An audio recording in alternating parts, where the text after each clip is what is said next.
And here we are again, Act number 4, almost done.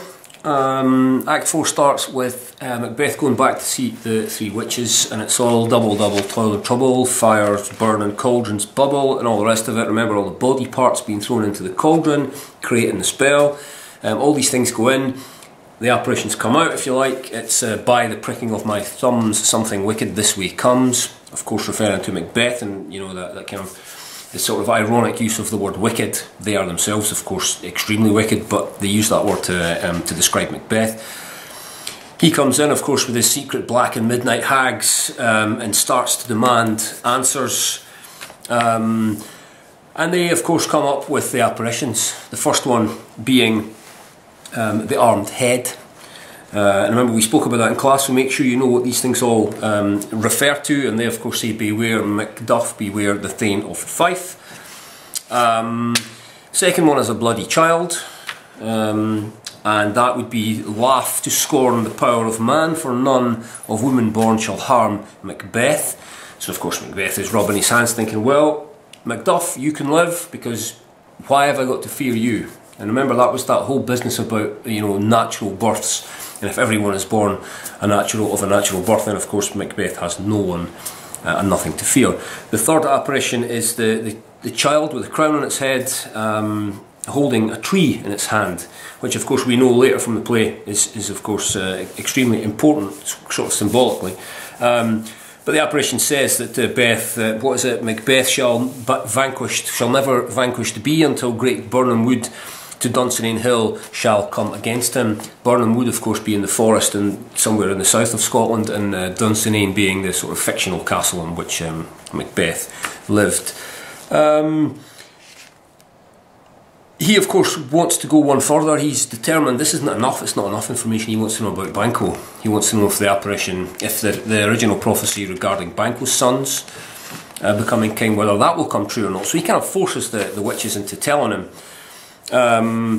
They disappear, and then they come back, and they show him, of course, what he doesn't want to see. He's quite happy with the prophecies and the apparitions up until this point, but this is something that he doesn't want to see, and this is the long line of kings, starting with Fleance, and the last one, I think the 8th king, holding a mirror, saying, you know, that line goes on and on and on, and we spoke about that in terms of its kind of historical significance, in as much as James the First of England and the 6th of Scotland was a distant relation to the original Banquo, the real Banquo, if you like. So of course this is the apparition that Macbeth doesn't want to see, and he talks about burning out his eyes. He would rather be blind than have to see this, and of course it's everything that he doesn't want to see. Immediately after the apparitions, of course, Lennox comes in and tells him that Macduff has fled to England, and Macbeth decides, right, you know, I'm going to go off and murder his whole family. For this sort of act of treason, if you like. Scene 2 is where the murder actually takes place.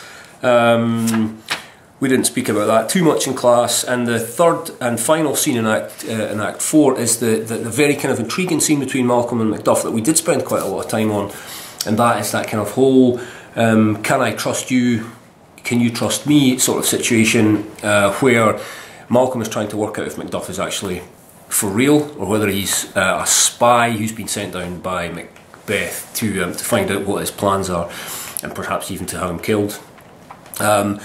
He talks about all the reasons why he can't be a good king, why he would be a terrible king, and in fact that you know, Black Macbeth would look as white as snow compared to Malcolm. And he talks about his sexual desires and his avarice and his greed and all these things.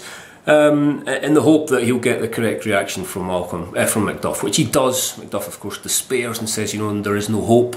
All hope is lost if you're not prepared to come back and help. And of course, at that point, Malcolm says, well, actually, I was just trying to trick you. Everything that I said before is nonsense. In fact, you know, I've never had any such dealings with women or anything. He's a very kind of clean-cut guy. At which point, of course, the two of them are both kind of happy that the situation has kind of resolved itself in that way, and that they can now gather the army that Malcolm has been promised by Seward of 10,000 soldiers. They'll march up to Scotland, and they will do the business. At the end of that scene, what you get is Ross enters the scene and kind of in a roundabout way says that things are going terribly in Scotland, and that Malcolm's kids and his wife have been killed, and Malcolm, Macduff's wife and kids have been killed. Malcolm, of course, reacts by saying, right, this is your chance, you know, be a man, you know, this is your opportunity to get the revenge, or to turn the situation into revenge. You know, take it like a man. And again, this was that whole discussion that we had in class about, you know, what is it that makes a man, and Macduff says, yeah, but I have to feel it like a man first. So there's that notion of, you know, strong and sensitive, which is in marked contrast to the character of Macbeth at this point in the play. And that more or less is how the whole thing closes. You know, Macduff says, bring me this fiend of Scotland so that I can kill him myself, and Malcolm finishes by saying, right, now you're talking.